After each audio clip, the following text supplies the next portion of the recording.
Hello everyone, this is Akash. Welcome to Skyrise academy. तो active passive voice के imperative sentence को let से प्रारंभ होने वाले जो कि लेट वाले सेंटेंस होते हैं, उनमें हमने कल जो है एक पार्ट 1 देख लिया था। आज हम लोग पार्ट 2 की ओर हैं।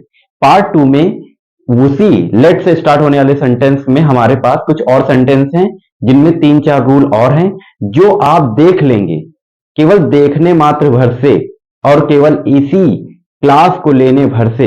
अगर इन दोनों से अगर आपको एक सेंटेंस, लेट वाला सेंटेंस, इंपरेटिव सेंटेंस आपको जरूर और जरूर मिलेगा। ये क्लास आपके लिए बहुत इंपॉर्टेंट है। इस क्लास को अंत तक देखें, लास्ट तक जरूर देखें और समझने की कोशिश करें कि क्या लेट वाले सेंटेंस इतनी सरलता से किए जा सकते हैं। तो आइए लेट वाले सेंटेंस को सरलता से करते हैं और वीडियो को अंत तक देखें। और वीडियो अगर अच्छा लगे तो उसे लाइक करें, लोगों में शेयर करें और चैनल को सब्सक्राइब करें। तो आइए देखते हैं कुछ लेट वाले सेंटेंस के रूल जो कि इंपरेटिव सेंटेंस के अंतर्गत आता है। पिछली क्लास में हम लोगों ने देखा था कि लेट वाले सेंटेंस यानी इंपरेटिव सेंटेंस के 3 रूल हम लोगों ने देख लिए थे, जिनमें हम लोगों ने ऑर्डर और कमांड और एडवाइस, ऑर्डर यानी आदेश, आज्ञा और सलाह, इन तीनों सेंटेंस के 3 रूल हमने देख लिए थे। और इन तीनों रूल से आगे 3 रूल और हैं जो कि 4 रूल हो सकते हैं। इन चारों रूल में सबसे पहला रूल है जो कि अगर आपका इंपरेटिव सेंटेंस का सेंटेंस काइंडली और प्लीज से स्टार्ट हो, ध्यान से सुनिएगा, वीडियो को अंत तक जरूर देखिएगा। अगर आपका सेंटेंस काइंडली या प्लीज से स्टार्ट हो तो अगर सेंटेंस हमारा काइंडली या प्लीज से स्टार्ट है या अंत उसका हो रहा है और उसमें रिक्वेस्ट का भाव आ रहा है, तब पैसिव वॉइस को चेंज करने के लिए निम्न दशाएं होती हैं। अगर सेंटेंस हमारा प्लीज या काइंडली से स्टार्ट हो रहा है, जैसे एग्जांपल में दिया गया है, please give me a book. आप किसी से कह रहे हैं please give me a book, मुझे अपनी बुक दे दो कृपया। ठीक है, ये आपका क्या हो गया, प्लीज एंड काइंडली वाला हो गया सेंटेंस। एक प्लीज वाला सेंटेंस हम करेंगे और एक काइंडली वाला सेंटेंस हम यहीं पे करेंगे कि उसको कैसे करना है। ठीक है, अब हमने सबसे पहले देखा स्ट्रक्चर 1, प्लीज और काइंडली वाले सेंटेंस में सबसे पहला स्ट्रक्चर हमारे पास है यू आर रिक्वेस्टेड। प्लीज और काइंडली वाले सेंटेंस को कैसे चेंज करते हैं, इसके लिए हमारे पास स्ट्रक्चर है। शुरुआत में हम लिखेंगे you are requested to main verb की फर्स्ट फॉर्म प्लस ऑब्जेक्ट जो कि हमारे पास दिया हुआ है। मान लीजिए आपके पास प्लीज और काइंडली वाला एक सेंटेंस आपके पास आता है और जिसमें सेंटेंस क्या है, please give me a book, कृपया मुझे एक किताब दे दो। अब आपको एक्टिव पैसिव वॉइस नहीं समझ में आ रहा है, लेकिन आप जो है स्काईराइज एकेडमी के साथ जुड़े हुए हैं और आपको अब एक्टिव पैसिव वॉइस आने लगा है। क्यों? क्योंकि सर ने बताया था कि अगर शुरुआत, वाक्य का शुरुआत, सेंटेंस की शुरुआत प्लीज या काइंडली से हो तो उसको करते कहते हैं। सबसे पहले हमने स्ट्रक्चर याद कर लिया कि सबसे पहले यू आर रिक्वेस्टेड लिखते हैं, फिर मेन वर्ब जो काम मेन, जो क्रिया मेन हो रही है, क्या हो रहा है, गिव, गिव मतलब देना, मेन वर्ब की फर्स्ट फॉर्म, उसके बाद मेन वर्ब की फर्स्ट फॉर्म लिखते हैं, फिर जो भी ऑब्जेक्ट हमको दिया है, ऑब्जेक्ट मी और अ बुक, ये दोनों ऑब्जेक्ट दिया है, उसके बाद हम लोग लिख देते हैं। तो सेंटेंस क्या हुआ, please give me a book, और इसका फिर पैसिव वॉइस कैसे बनेगा, you are requested to give me a book. ठीक है, ये हमने समझ लिया प्लीज वाला।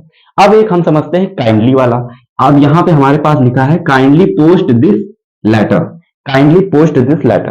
काइंडली पोस्ट दिस लेटर में काइंडली है। हमने क्या बताया शुरू में कि रूल नंबर 4 हमारा कहता है यदि सेंटेंस प्लीज या काइंडली से स्टार्ट हो तो उसको हम कैसे करेंगे, ऐसे करेंगे कि सबसे पहले क्या करेंगे, you are requested plus main verb की फर्स्ट फॉर्म प्लस ऑब्जेक्ट। तो आइए इसको करते हैं, काइंडली पोस्ट दिस लेटर। यहां पे शुरुआत में क्या है, प्लीज या काइंडली, तो यहां पे क्या है, काइंडली। ठीक है, अब हम क्या करेंगे, अब हम सबसे पहले लिखेंगे, एक मिनट, सबसे पहले हम लिखेंगे काइंडली से पहले लिखेंगे you are requested to, you are requested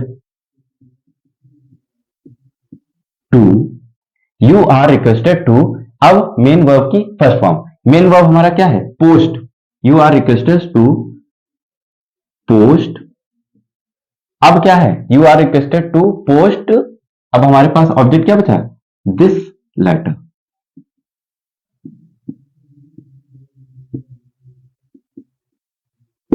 अगर हमारे पास प्लीज वाला सेंटेंस है तो हम क्या लिखेंगे? You are requested to give me a book. अगर काइंडली वाला सेंटेंस है तो क्या लिखेंगे? You are requested to post this letter.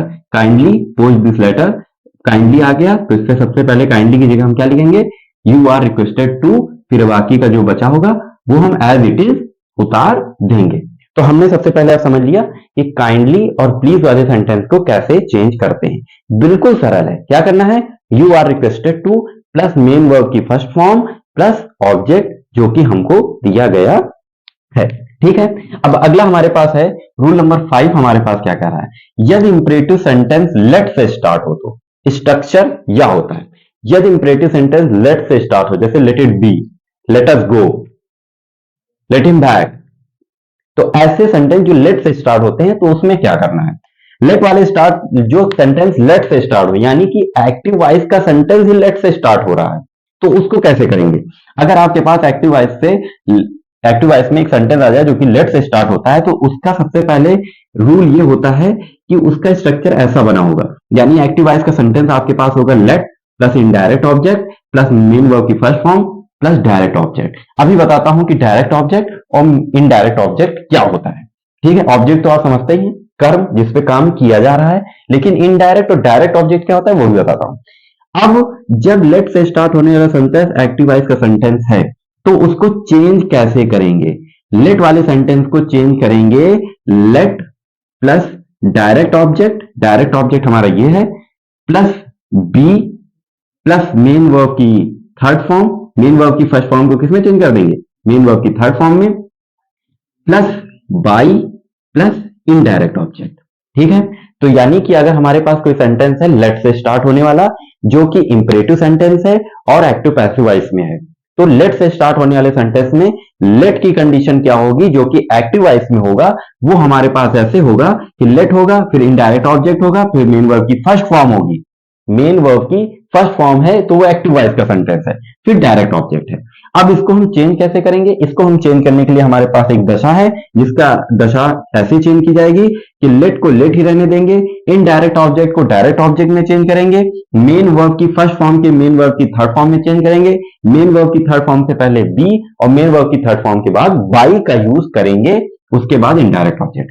अब ये डायरेक्ट ऑब्जेक्ट और इनडायरेक्ट ऑब्जेक्ट क्या बला है? बच्चे सोच रहे होंगे सर एक नया शब्द आ गया, इनडायरेक्ट ऑब्जेक्ट और डायरेक्ट ऑब्जेक्ट। लेकिन इनडायरेक्ट ऑब्जेक्ट और डायरेक्ट ऑब्जेक्ट जैसे विभिन्न सारी परेशानियां हमारे सामने हैं। वीडियो को अंत तक जरूर देखिए और इनडायरेक्ट ऑब्जेक्ट और डायरेक्ट ऑब्जेक्ट के बाद समझते जाइए कि क्या ये इतना सरल हो सकता है, क्या ये इतनी सरलता से समझा जा सकता है। और आपको मैं बता रहा हूं ये केवल 2 वीडियो और इसके बाद जो मैं आपको एक वीडियो दूंगा एक्टिव पैसिव वॉइस का, आजकल बहुत ही ट्रेंडिंग में क्वेश्चन चल रहा है एक्टिव पैसिव वॉइस में, इंटेरोगेटिव सेंटेंसेस। इंटेरोगेटिव सेंटेंसेस का एक वीडियो दे दूंगा, उसको अगर आप सॉल्व करके चले आए तो आपका नैया हो गई पार। ठीक है। अब डायरेक्ट ऑब्जेक्ट और इनडायरेक्ट ऑब्जेक्ट के में आते हैं कि इनडायरेक्ट ऑब्जेक्ट और डायरेक्ट ऑब्जेक्ट क्या होता है। देखिए डायरेक्ट ऑब्जेक्ट क्या होता है? डायरेक्ट ऑब्जेक्ट क्या होता है कि वस्तु सूचक, जब किसी वस्तु को डायरेक्ट उसकी स्थिति बताई जा रही हो, जैसे वो बुक, वो किताब, वो घर, ये क्या है? हमारे डायरेक्ट ऑब्जेक्ट हैं। और इनडायरेक्ट ऑब्जेक्ट क्या है? जिस इंसान की बताई जा रही हो वो हमारा इनडायरेक्ट ऑब्जेक्ट होता है। जहां पे वस्तु सूचक शब्द हो, जहां वस्तु सूचक शब्दों का इस्तेमाल किया जा रहा हो वहां डायरेक्ट ऑब्जेक्ट होता है, और जहां व्यक्ति सूचक शब्दों का इस्तेमाल हुआ हो वहां इनडायरेक्ट ऑब्जेक्ट होता है। व्यक्ति सूचक शब्द का क्या मतलब होता है? व्यक्ति सूचक शब्द जैसे मी, अस, हिम, हर, इट, देम, ये सारे शब्द क्या हो गए? व्यक्ति सूचक शब्द। और लेटर, बुक, पेन, ये सारे शब्द क्या हो गए? वस्तु सूचक शब्द हो गए। ठीक है। डायरेक्ट ऑब्जेक्ट वस्तु सूचक होता है और इनडायरेक्ट ऑब्जेक्ट व्यक्ति सूचक होता है। व्यक्ति सूचक का मतलब ही, लेकिन सारा ऑब्जेक्टिव केस में जाएगा। नॉमिनेटिव केस में नहीं जाएगा, ऑब्जेक्टिव केस में जाएगा इनडायरेक्ट ऑब्जेक्ट। तो आई का मी, तो मी क्या हो गया, इनडायरेक्ट ऑब्जेक्ट। वी का अस क्या हो गया, इनडायरेक्ट ऑब्जेक्ट। और ही का हिम क्या हो गया, इनडायरेक्ट ऑब्जेक्ट। हर, सी का हर, तो हर क्या हो गया, इनडायरेक्ट ऑब्जेक्ट। इट का इट और दे का देम, तो देम हमारा क्या हो गया, इनडायरेक्ट ऑब्जेक्ट। तो आप केवल इतना ध्यान रखिए कि जो व्यक्ति सूचक है वो इनडायरेक्ट ऑब्जेक्ट, जो वस्तु सूचक है, वस्तु का मतलब आप letter, pen, bag, test, copy, ये सब क्या हो गया, वस्तु हो गई कि नहीं हो गई। ठीक है, तो अगला रूल हमारे पास है, यदि इंपरेटिव सेंटेंस लेट से स्टार्ट हो तो स्ट्रक्चर आप समझ लिए कि मेन वर्ब की फर्स्ट फॉर्म को मेन वर्ब की थर्ड फॉर्म, डायरेक्ट ऑब्जेक्ट को इनडायरेक्ट ऑब्जेक्ट में और इनडायरेक्ट ऑब्जेक्ट को डायरेक्ट ऑब्जेक्ट में चेंज करते हैं। सबसे पहले हमारे पास सेंटेंस आया, let me do this work. Let me do this work, let me do this work, मुझे यह काम करने दो, मुझे यह काम करने दो। तुम्हें वो काम करने नहीं दिया जा रहा है। तुम्हें कौन सा काम नहीं करने दिया जा रहा है, तुम्हें इधर उधर घूमने नहीं दिया जा रहा है क्योंकि पेपर के 10 दिन बचे हैं। अब मुझे ये काम करने दो। तो इंपरेटिव सेंटेंस जो कि लेट से स्टार्ट हो, उसका स्ट्रक्चर कहता है कि अगर आपके पास एक्टिव वॉइस का कोई सेंटेंस आ जाए जिसमें लिखा हो let me do this work, मुझे यह काम करने दो, तो उसको चेंज क्या करेंगे। अगर सेंटेंस आपके पास लेट, देखिए एक्टिव वॉइस का सेंटेंस में लेट और मी इनडायरेक्ट ऑब्जेक्ट, ये देखिए मी इनडायरेक्ट ऑब्जेक्ट, डू वर्ब की first form do did done, verb की 3 फॉर्म होती है, डू डिड डन, तो वर्ब की फर्स्ट फॉर्म क्या लगी है, डू, और क्या है मेन वर्ब की form direct object this work, ये डायरेक्ट ऑब्जेक्ट हो गया। वर्क क्या हो गया, मैंने बताया नहीं, काम, पेंसिल, ये जाना आना है ना, ये सब क्या है, डायरेक्ट ऑब्जेक्ट है। तो हमारे पास एक सेंटेंस है, let me do this work, passive voice में सेंटेंस होगा इसका लेट। आप सेंटेंस चेंज कैसे करेंगे, लेट फिर डायरेक्ट ऑब्जेक्ट आ जाएगा, डायरेक्ट ऑब्जेक्ट क्या है, दिस वर्क, दिस वर्क क्या है हमारा डायरेक्ट ऑब्जेक्ट है, तो let this work, main verb की थर्ड फॉर्म से पहले बी का यूज करेंगे, तो let this work be, do का थर्ड फॉर्म होता है डन, डन मेन वर्ब की थर्ड फॉर्म के बाद बाई, और बाई के बाद indirect object me, indirect object me का यूज करेंगे। तो सेंटेंस क्या हो गया, एक्टिव वॉइस का अगर सेंटेंस हमारे पास है let me do this work, तो पैसिव वॉइस का सेंटेंस क्या हो जाएगा, इस स्ट्रक्चर के हिसाब से देखते हुए, तो let this work be done by me, हो गया। अब हमारे पास एग्जाम्पल है, एग्जाम्पल को हम इसी क्लास में इसी जगह आपके सामने सॉल्व करेंगे। सबसे पहले हमारे पास है let her sing a song, let her sing a song. चलिए देखते हैं कौन करता है, आप भी साथ ही साथ करते जाइए। इसको आपने देख लिया, इसको आपने देख लिया, अब उसको आप करते जाइए कि आपने क्या किया। अपनी कॉपी पेन अपने पास रखिए, चलिए करते हैं। तो हमारे पास सबसे पहले हमने स्ट्रक्चर देखा, यार let plus direct object plus be plus main verb की third form plus by plus indirect object. तो हम क्या करते हैं, सबसे पहले हम लिख देते हैं लेट, चलो लेट लिख दिया, प्लस लगा दिया, ठीक है। अब हमें क्या करना है, अब हमें करना है डायरेक्ट ऑब्जेक्ट। यार स्ट्रक्चर को देखते जाइए, स्ट्रक्चर को देखेंगे तभी सॉल्व कर पाएंगे। अब हमें क्या लिखना है, डायरेक्ट ऑब्जेक्ट, और डायरेक्ट ऑब्जेक्ट में सर ने बताया है कि लेटर, बुक, पेन, ये सब क्या है, हमारे डायरेक्ट ऑब्जेक्ट है। तो अ सॉन्ग या क्या कहें हर, इन दोनों में क्या हो सकता है, इन दोनों में हम क्या ले सकते हैं, हर, अ सॉन्ग या सिंग, ये सब क्या है। इस क्या करें यार, अब समझ में नहीं आ रहा है कि डायरेक्ट ऑब्जेक्ट क्या है। डायरेक्ट ऑब्जेक्ट जिस पर डायरेक्टली काम किया जा रहा है, तो किस पर काम किया जा रहा है, गाना पे काम किया जा रहा है, तो a song, let a song, ठीक है, कर लिया हमने। अब हमारे पास डायरेक्ट ऑब्जेक्ट आ गया। अब डायरेक्ट ऑब्जेक्ट के बाद बी प्लस बी प्लस, ये प्लस मैं इसलिए लगा रहा हूं कि आपको स्ट्रक्चर के हिसाब से इस सेंटेंस का सॉल्यूशन आपको पता चल जाए, कहीं आप भटके ना कि सर ने ये क्या कर दिया वो क्या कर दिया। आप भी एक पेन कॉपी उठाइए और करते रहिए। Let a song plus be, अब बी के बाद मेन वर्ब की थर्ड फॉर्म, मेन वर्ब क्या है, मेन वर्ब है सिंग, सिंग की थर्ड फॉर्म होती है संग, प्लस अब क्या बचा, let a song be sung by, by, ठीक है, बाई आ गया। ये देखिए पैसिव वॉइस में जब चेंज करेंगे तो let plus direct object plus be plus main verb की third form plus by plus indirect object, ठीक है। अब हमने धीरे धीरे इसको कर रहे हैं, let plus direct object a song plus be sung plus by, अब क्या बचा, बाई के बाद इनडायरेक्ट ऑब्जेक्ट, इनडायरेक्ट ऑब्जेक्ट इसमें क्या है, इनडायरेक्ट ऑब्जेक्ट इसमें है हर, तो हर लिख देंगे, ये लीजिए। तो क्या हो गया sentence, let a song be sung by her. देखा कितने आसानी से, कितनी आसानी से आपने सेंटेंस को सॉल्व कर लिया, कुछ नहीं करना है, करना कुछ नहीं है, कितनी आसानी से आपने सॉल्व कर लिया। इस सेंटेंस को उठाया, पहले इसमें रखा, फिर इस सेंटेंस को उठाया, फिर इसमें रख दिया, और सेंटेंस एकदम आसानी से हो गया।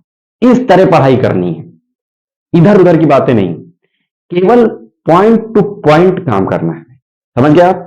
तो क्या हो गया, let a song be sung by her. इसको अगर आप लिखना चाहें तो लिख ही लीजिएगा, ये हटा दीजिएगा, क्यों, ये देखिए हटा दिया, हो गया कि नहीं। Let a song be sung by her, let क्या हो गया, लेट तो हमारा स्टार्टिंग है, तो लेट स्टार्ट हो गया, असंग क्या हो गया, डायरेक्ट ऑब्जेक्ट हो गया, मेन वर्ब की थर्ड फॉर्म से पहले बी, उसके बाद बाई, और इनडायरेक्ट ऑब्जेक्ट हर।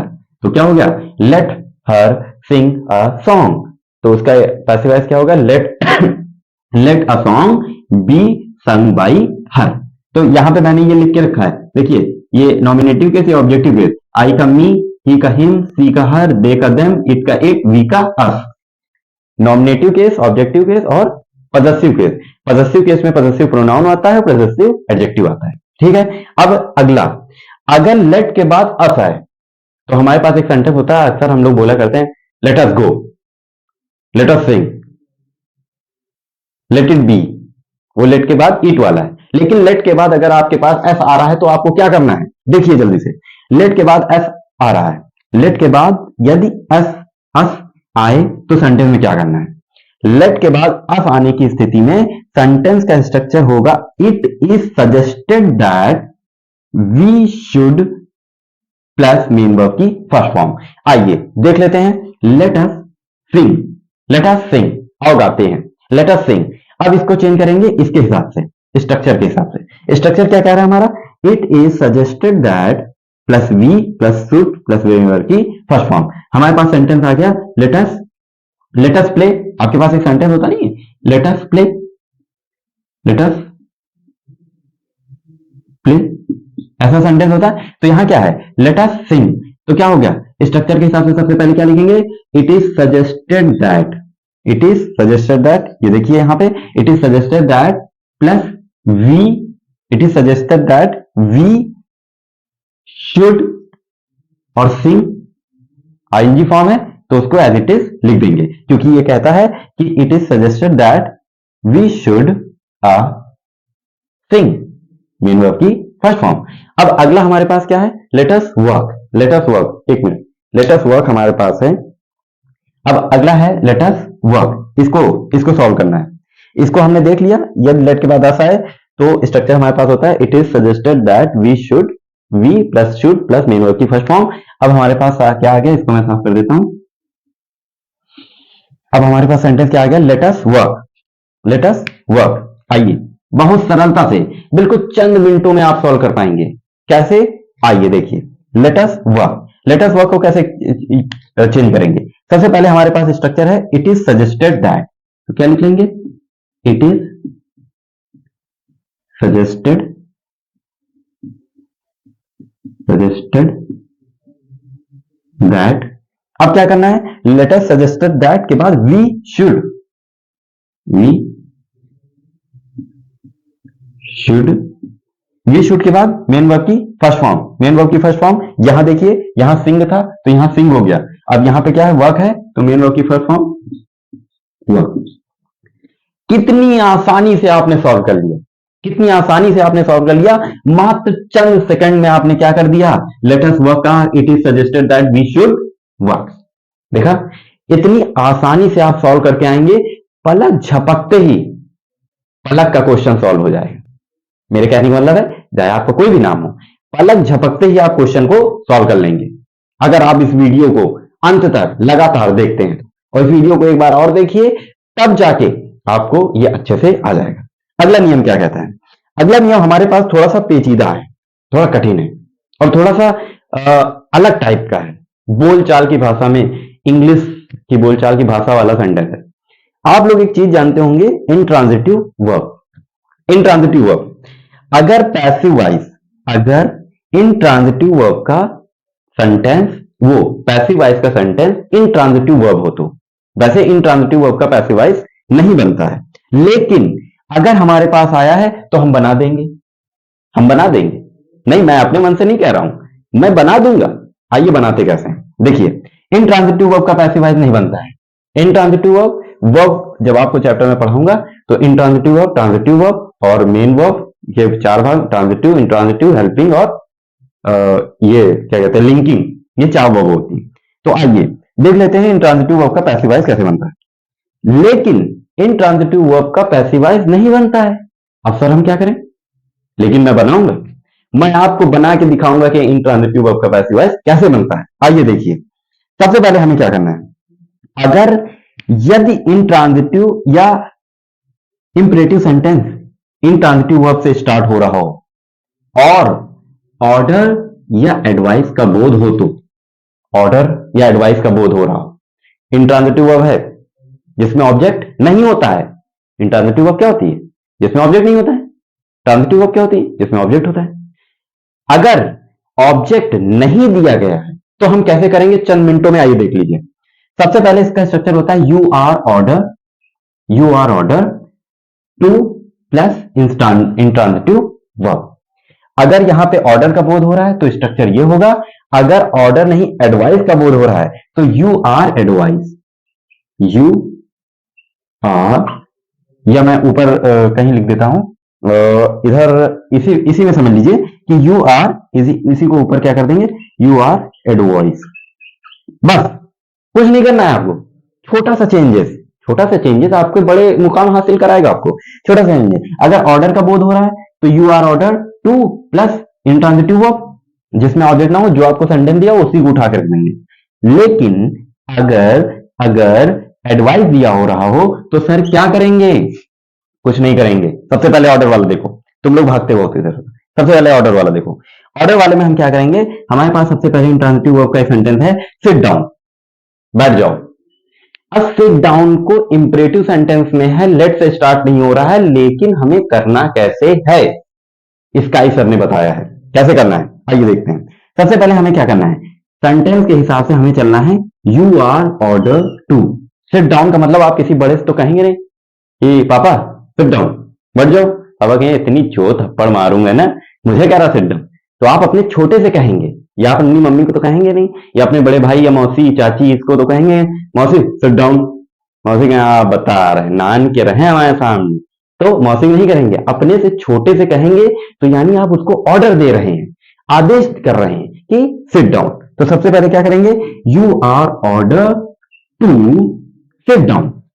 चंद मिनटों में खत्म, सेंटेंस ही पूरा खत्म हो गया, हमारे सामने करके दिखाया आपने कि सिट डाउन। तो सबसे पहले स्ट्रक्चर क्या कहता है, you are order to intransitive verb sit down. देखा कितनी सरलता से सेंटेंस हो गया। आइए फिर देखते हैं, आप एडवाइस वाला एक देख लेते हैं। Work hard for advice, work hard. जैसे आपको मैं बता रहा हूं, आप मेरे सामने आए और मैंने कहा कि बेटा पारुल या बेटा विजय या बेटा Arvind, work hard, keep work hard. तो मैं क्या आपको दे रहा हूं, सलाह दे रहा हूं, एडवाइस दे रहा हूं। मैं आपको कोई ज्ञान तो दे नहीं रहा, सलाह दे रहा हूं कि बेटा वर्क हार्ड करो, कठिन परिश्रम करो, सफलता जरूर मिलेगी बेटा। जैसे आप कठिन परिश्रम करेंगे तो बोर्ड में आपके 95% से ऊपर आएंगे, चाहे जो हो जाए।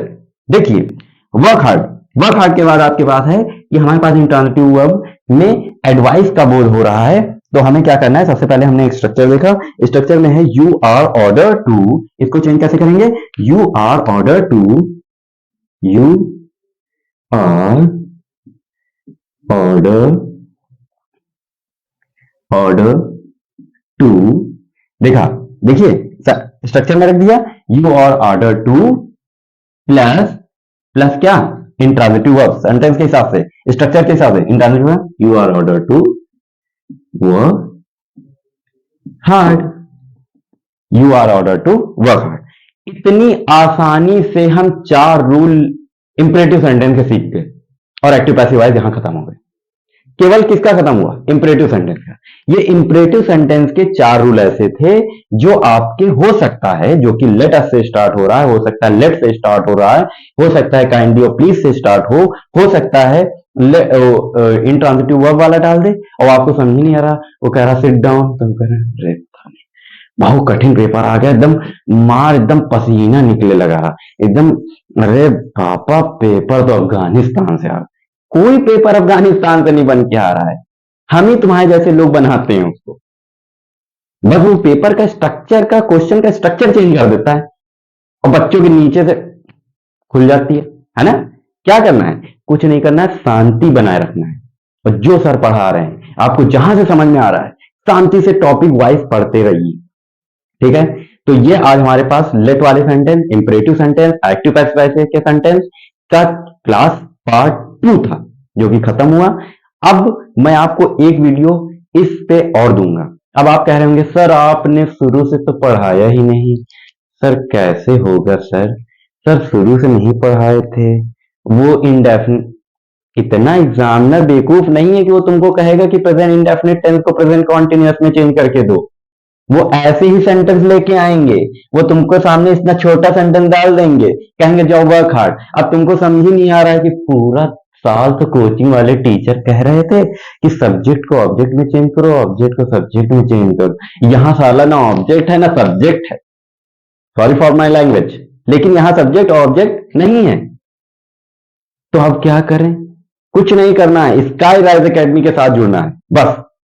अब मैं अगली वीडियो आपको एक और दूंगा जिसमें आपको क्लास 2 मिलेगी जो कि एक्टिव पैसिव वॉइस का इंटेरोगेटिव सेंटेंस को पैसिव वॉइस बनाना। वो बिल्कुल सरल एक क्लास में मैं आपको बता दूंगा, ना नुकुर कुछ न करिए, मुंह बना बनाइए कि सर पिछला नहीं बनाइए, नहीं पढ़ा वो नहीं। अरे जो पढ़ा रहे हैं वो पढ़ो शांति से, ठीक है। और कमेंट बॉक्स पर कमेंट अपने डालिए कि सर क्या बात है क्या नहीं है, ठीक है। जो ना समझ में आया हो, मैंने अपना टेलीग्राम चैनल भी दे रखा है। टेलीग्राम चैनल हमारा है sky rise academy, sky rise academy. आप लिंक मैं डाल दूंगा, academy, sky rise academy Telegram channel है। टेलीग्राम जानते हैं, एक ऐप होता है टेलीग्राम, अरे जानते तो होंगे ही, ठीक है। तो टेलीग्राम में आप फॉलो कर लीजिए, वहां मैं लेट वाले सेंटेंस की पीडीएफ डाल दूंगा, जहां आपको खूब सारे सेंटेंस ऐसे मिलेंगे जो पेपर की दृष्टिकोण से बहुत इंपॉर्टेंट है। उसकी मैं पीडीएफ डाल दूंगा और उससे आप जो है देखिए और उसको सॉल्व करिए। प्रैक्टिस के लिए मैं कुछ 50-100 कुछ सेंटेंस डाल दूंगा, आप आराम से उसको करते रहिए, ठीक है। अब नेक्स्ट क्लास में हम फिर मिलेंगे और इंटेरोगेटिव सेंटेंस को कैसे पैसिवाइज बनाया जाता है उस पर हम लोग सीखेंगे। इंटेरोगेटिव सेंटेंस को पैसिवाइज बनाना बहुत ज्यादा इंपॉर्टेंट है, वो भी पूछते हैं एग्जामिनर।